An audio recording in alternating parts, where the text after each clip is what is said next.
나를 죄로부터 자유케 하셨네. 시험을 이기고 승리를 얻었네. 갚을 수 없는 사랑으로 나를 채우시네. 할렐루야. 주 보혈 능력이 있도다. 주의 보혈 능력이 있도다. 주의 피 믿으오. 주의 보혈 그 어린 양의 매우 귀중한 피로다.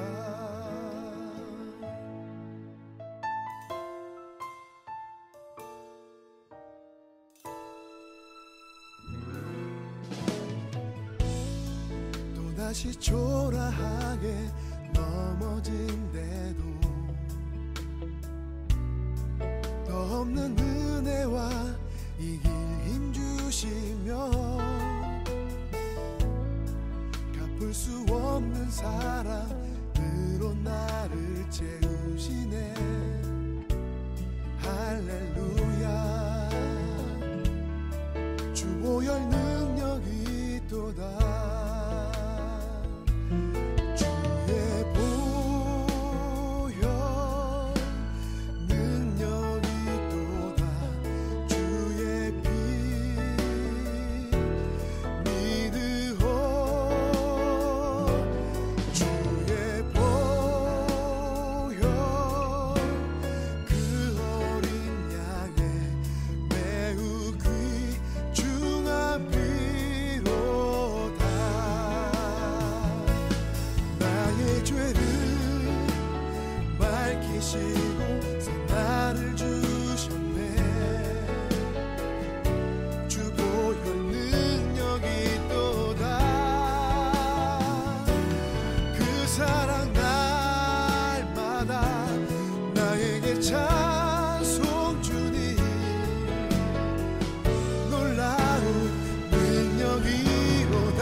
하나님을 슬프게 하는 일들. 그러나 하나님께서 세상에 미련한 것들을 택하사 지혜 있는 자들을 부끄럽게 하려 하시고 세상에 약한 것들을 택하사 강한 것들을 부끄럽게 하려 하시며 하나님께서 세상에 천한 것들과 멸시받는 것과 없는 것들을 택하사 있는 것들을 폐하려 하시나니 이는 아무 육체도 하나님 앞에서 자랑하지 못함이라 하심이니라. 고린도전서 1장 27절에 29절 말씀이었습니다. 십자가는 세상과 모순되는 것입니다. 십자가는 개인뿐만 아니라 사회 공동 정책과도 관계가 있습니다. 십자가는 하나님이 보여주시는 새롭고 경이로운 세상으로 나아가는 길을 드러내 줍니다. 우리는 그 세상을 얻었음에도 불구하고 언제나 만족이 없는 삶으로 금지되어 있습니다. 그런 우리에게 십자가는 죽음의 절망과 부활의 승리를 동시에 보여주면서 스스로 믿는 삶을 지속할 수 있음을 가르쳐 줍니다. 그리고 여기에 매우 위험하기는 하지만 십자가의 절망과 부활의 승리를 도피할 수 있는 방법이 있습니다. 하나는 하나님 세상의 모든 제도들을 무시하고 자신이 쌓은 왕국에서 나오지 않는 것입니다. 다른 하나는 예수님을 믿되 약하고 어리석게 보이는 진리를 세상의 권세로 바꿔버리는 것입니다. 첫째, 유혹은 교회 밖에 있는 것들을 받는 것입니다. 둘째, 유혹은 교회 안에 있는 사람들이 받는 것입니다. 어느 쪽이든지 복음의 진리는 하나님을 기쁘게 하는 것과 슬프게 하는 것 가운데 결단하게 됩니다. 하나님은 생사를 주관하시는 전지전능하신 분입니다. 교회 안에서 서로의 주장이 옳다고 다투는 신앙인들이 다음과 같이 고백한다면 얼마나 감동적이겠습니까? 나의 주장이 하나님을 기쁘게 하시는 일인지 되돌아봅니다.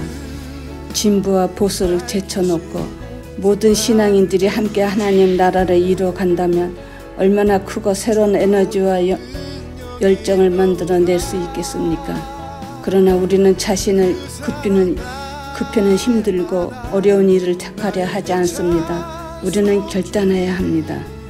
바울의 표현은 점점 서정성을 더해갑니다. 하나님께서 지혜로운 사람들에게 긍휼의 행위들을 보여주시기 위해 어리석은 것을 택하셨습니다.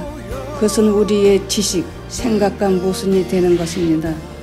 하나님께서 나사렛 예수 안에서 세상의 소유가 아무것도 아닌 것을 알게 하기 위해 세상에서 천하고 멸시받는 것들을 택하셨습니다. 그러나 세상의 통치자들은 아직까지 그들과 함께 하지 못합니다. 여러분, 하나님의 생각과 섭리는 우리의 생각과 다릅니다. 그러므로 우리는 그분의 뜻을 즐겁게 받아들이며 기대해야 합니다. 세상은 새로운 기대입니다. 굳어버린 지혜는 새로움에 대해 아무것도 모릅니다. 굳어버린 부는 새로움에 대해 아무것도 모릅니다. 굳어버린 권력, 새로움에 대해 아무것도 모릅니다. 그러나 우리는 압니다. 우리는 우리의 소망을 깊이 생각합니다. 그리고 우리는 하나님을 기쁘시게 하는 것을 선택합니다.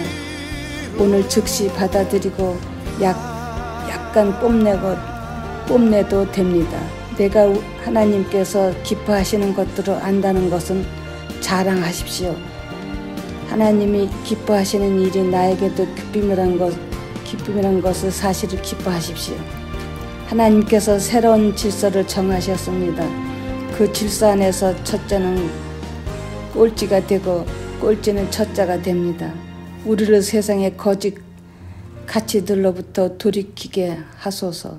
하나님께서 우선하는 것들을 추구하게 하소서. 하나님을 기쁘시게 하는 것들을 추구하게 하소서. 내가 인자와 공의와 공의를 추구하게 하소서. 아멘.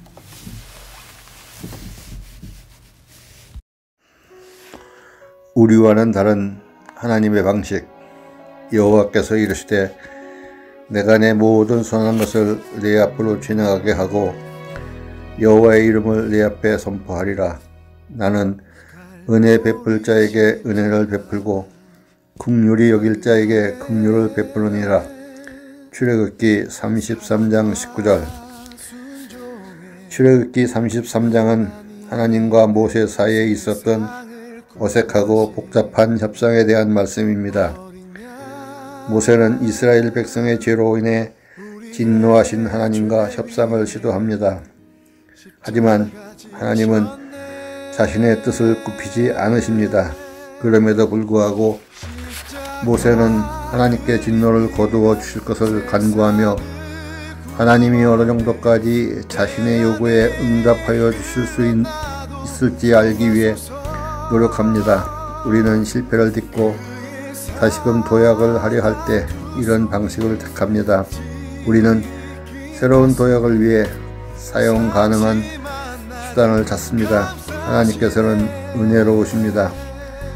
하나님께서는 확신을 주시고 긍정적이시며 관대하시고 친절하십니다. 하나님께서는 자비로우십니다. 하나님께서는 결정적인 순간에 도우실 수 있는 긍휼과 공감과 명쾌함을 지니고 계십니다. 이것은 모세가 커다란 실패 후에도 새로운 미래 여정을 위해 그토록 간절히 희망한 이유입니다. 실패 그 이유는 하나님의 풍성한 은혜와 자비에 달려 있습니다. 그러나 기억해야 할 것은 단순히 하나님의 은혜와 자비만을 말하는 것이 아닙니다. 하나님께서는 은혜를 베푸시기 원하시는 사람들에게 은혜를 베푸시고 자비를 베푸시기 원하는 사람들에게 자비를 베푸신다는 것입니다. 온전히 하나님의 마음에 달려있는 것입니다. 비록 곤고한 거래를 하는 입장이긴 하지만 모세는 미래가 참되신 하나님께 달려있고 그분은 그저 행운을 가져다주는 마법사나 마냥 친절하고 마음씨 좋은 아저씨가 아님을 분별할 수 있는 사람이었습니다. 우리의 미래는 하나님의 인도하심에 달려있기 때문에 하나님의 뜻과 다르게 결정될 수 없습니다. 이스라엘은 스스로가 매력적으로 여기던 모든 우상들을 포기해야 했습니다. 우리가 선호하는 모든 종교적 확신, 이념과 성향을 버려야 합니다. 하나님께서는 그 어떤 것도 인정하지 않으셨음을 주목해야 합니다. 모세는 믿음의 사람들이 배운 그것을 배웠습니다. 실패, 그 다음에 있을 미래는 온전히 하나님께 달려있지 우리에게 달려있는 것이 아닙니다. 하나님의 길은 풍성한 은혜와 자비의 길입니다. 그러나 그 길은 하나님의 방식에 따른 은혜와 자비의 길이지 우리의 삶의 방식에 따른 것이 아닙니다. 그러므로 하나님을 믿고 하나님을 알며 하나님을 위해 산다고 말하는 사람들을 마땅히 스스로를 분별하고 점검해 보아야 합니다. 믿음의 사람들은 스스로의 방식으로 살아가지 않습니다.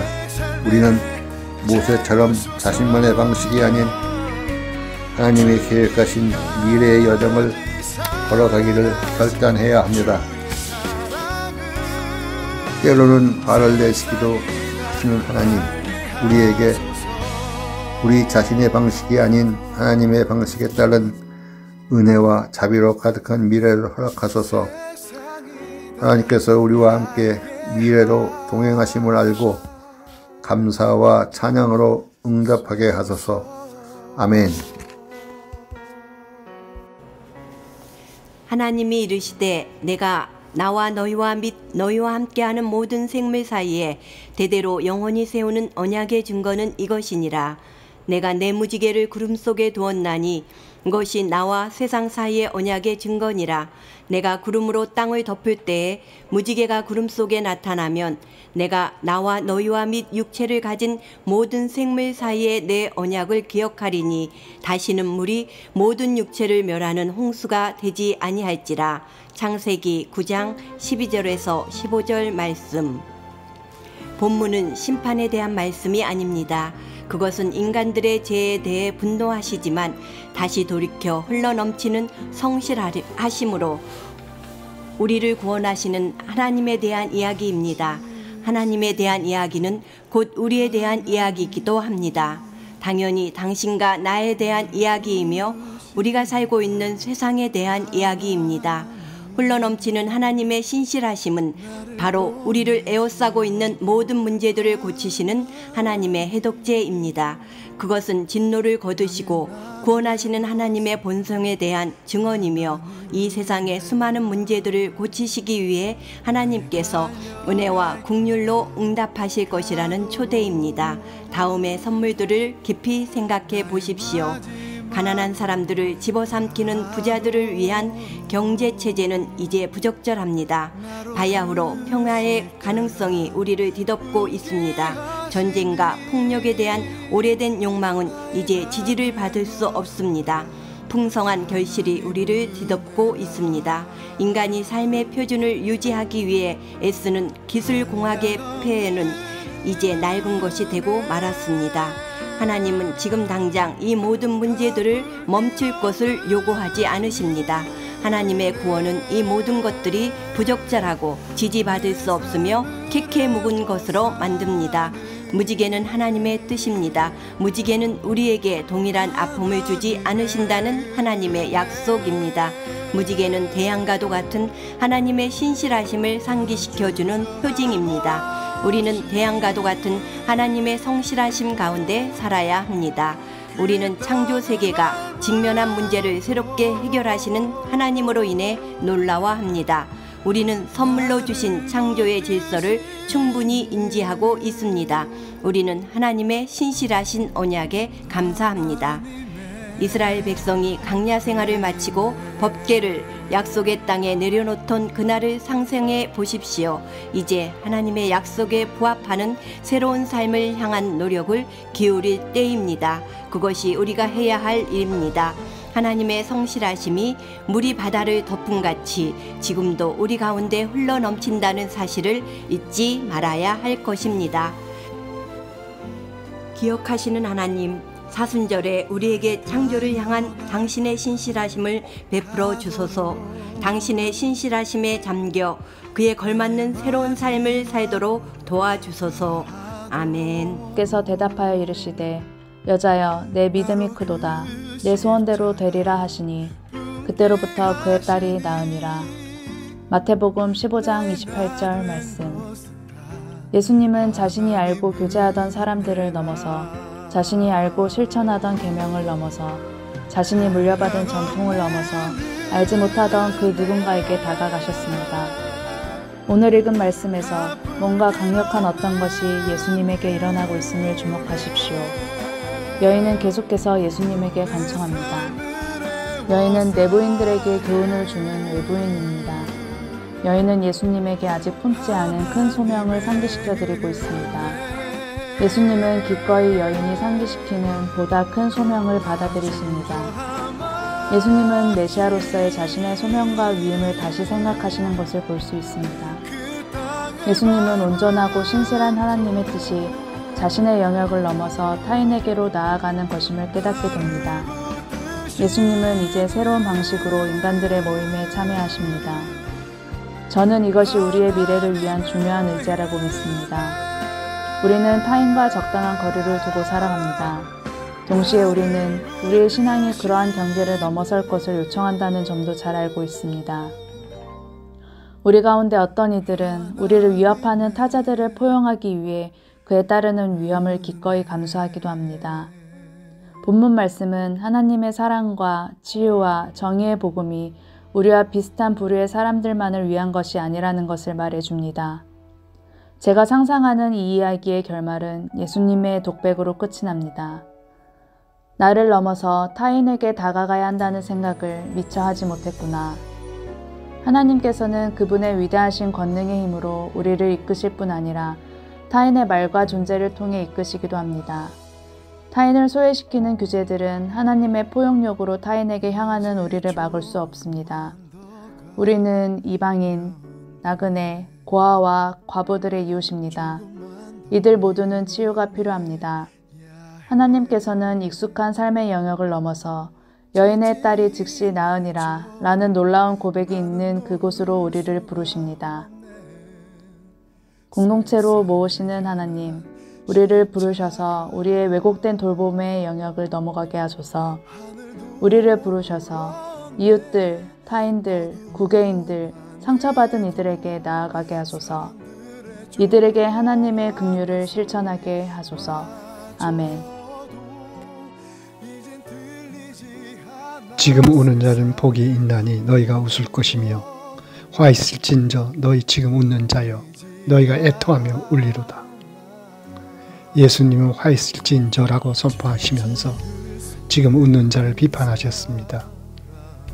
지금 웃는 자들은 지금의 질서를 이용하여 이득을 취하는 사람들을 말합니다. 그들은 항상 확신으로 가득히 배불리 먹고 사람들과 긍정한 이야기를 나누며 편안히 침대에 누워 잠을 청합니다. 예수님은 지금 웃는 자들에 대해 말씀하십니다. 너희가 애통하며 울리로다. 너희의 웃음소리는 멈추게 될 것이다. 웃음의 거품이 사라지면 틀림없이 슬픔 속에 빠질 것이며 너희는 상실을 겪을 것이다. 유대 종교 당국의 폐쇄적인 통제는 지속되지 못할 것이고 로마 제국은 모든 제국과 마찬가지로 곧 멸망하기 때문이다. 그러면 너희는 지금의 모든 것을 빼앗기게 될 것이다. 애통과 울음은 마지못해 포기와 관련이 있습니다. 우리는 늘 마지못해 포기합니다. 교회 안에서 동성애자들은 받아들이는 문제는 성에 대한 갈등이라기보다는 본능적으로 익숙함을 고수하고 유지하려는 경향과 관련이 있다고 생각합니다. 우리는 익숙함에서 편안함을 느낍니다. 그래서 변화를 최대한 미루는 지연 전술을 펼칩니다. 우리는 교회 내에서 동성애는 문제가 명료해지며 무슬람과 이민자 문제와 같이 사회에서 쟁점이 되는 또 다른 문제들을 계속해서 찾아 자신들의 마지못한 포기를 보유하려 합니다. 인간이면 누구에게나 있는 고통적인 유혹입니다. 제가 아는 사람 어느 누구도 자신이 소중히 여기는 것을 기꺼이 포기하려 하지 않습니다. 나중에 웃으십시오. 그것이 부활의 웃음입니다. 그것은 탐욕, 폭력, 불안, 착취의 형태로 오는 모든 죽음의 권세가 패배할 때 주어지는 웃음입니다. 교회는 탐욕, 폭력, 불안, 착취 등 죽음의 옛 세상을 넉넉한 마음으로 포기하는 제자들의 몸입니다. 우리는 부활의 질서와 하나님의 새로운 통치가 도래하는 것을 목격할 수 있습니다. 내가 몸담고 있는 교회가 공허한 기쁨, 번영 그리고 홍학된 확신을 추구하는 지금 웃는 운동에 참여하기를 거절한다면 어찌 되겠습니까? 교회가 세상에서 관심을 두지 않는 이들의 상실을 위로하고 그들의 애통을 인식하는 장소가 된다면 어찌 되겠습니까? 그렇게 애통을 다룰 때 우리가 꿈꾸는 희망은 현실이 될 것입니다. 오 하나님, 우리를 굳건하게 하셔서 옛 세상을 포기하게 하소서. 그리하여 애통의 반대쪽에서 희망과 기쁨의 선물을 받을 수 있게 하소서. 아멘. 안위를 뒤흔드는 비전. 우시야 왕이 죽던 해에 내가 본즉 주께서 높이 들린 보좌에 앉으셨는데 그의 옷자락은 성전에 가득하였고 스랍들이 모시고 섰는데 서로 불러 이르되 거룩하다 거룩하다 거룩하다 만군의 여호와여 그의 영광이 온 땅에 충만하도다 하더라. 이사야서 6장 1절에서 3절 말씀입니다. 오늘 본문 말씀이 하나님의 묵시, 계시임을 깊이 인지하고 묵상할 필요가 있습니다.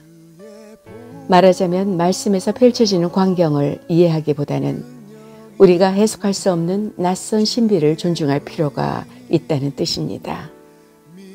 여기서 만나는 하나님은 우리에게 결코 친숙하지 않은 또 다른 의미에서 거룩하신 하나님이십니다.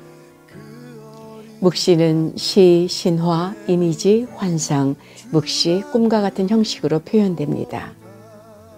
일상에서 일어나는 많은 일들 가운데 갑자기 하나의 사건이 선명해지면서 놀라운 깨달음이 되는 것은 한순간의 일입니다. 의도하지 않은 놀라운 그 찰나를 경험하였다면 그 순간의 모든 것이 완전히 새롭게 보이게 됩니다. 묵시 가운데에는 이스라엘 백성을 꾸짖고 바른 길로 돌아오기를 촉구하는 말씀이 있습니다. 말하자면 그것은 이 땅을 심판하기 위해 주어진 하늘의 말씀입니다. 거룩하신 하나님은 이스라엘이 순종하지 않을 것을 아시면서도 그들을 불러 보고 듣고 돌아서게 하십니다. 이사야서 전체를 보면 6장 1절에서 8절은 40장 1절에서 11절과 조화를 이루고 있습니다. 이사야는 40장의 말씀에서 야훼를 두 번째 대면하고 평화와 안녕의 말씀을 듣습니다. 6장 1절에서 8절이 1장부터 39장에 등장하는 심판의 주제를 제시하듯이 40장 1절에서 11절은 40장부터 66장에서 표현된 평안의 주제를 제시합니다. 이 두 주제는 서로 긴장을 이루고 있습니다. 마치 6장 1절에서 8절이 예수님의 순환의 사건인 성금요일과 조화를 이루고 있듯이 40장 1절에서 11절은 부활절과 조화를 이룹니다. 우리는 성금요일의 순환이 부활절의 기쁨에 앞서서 온다는 점을 진지하게 생각해야 합니다. 우리는 고통에 먼저 주의를 기울여야 합니다. 하나님의 거룩하심은 우리를 위험에 놓이게 합니다. 하지만 참된 왕께서 가까이 오셨다는 것을 인식할 때 우리도 주어진 고통을 정당한 것으로 이해하고 견딜 수 있습니다. 우리에게 낯선 분으로 오시는 거룩하신 하나님, 당신의 임재의 권능으로 우리의 모든 기대들을 뒤집으소서. 우리가 당신의 위험스러운 말씀을 듣고 받아들이게 하소서. 그리하여 당신의 평안의 말씀도 받게 하소서. 아멘.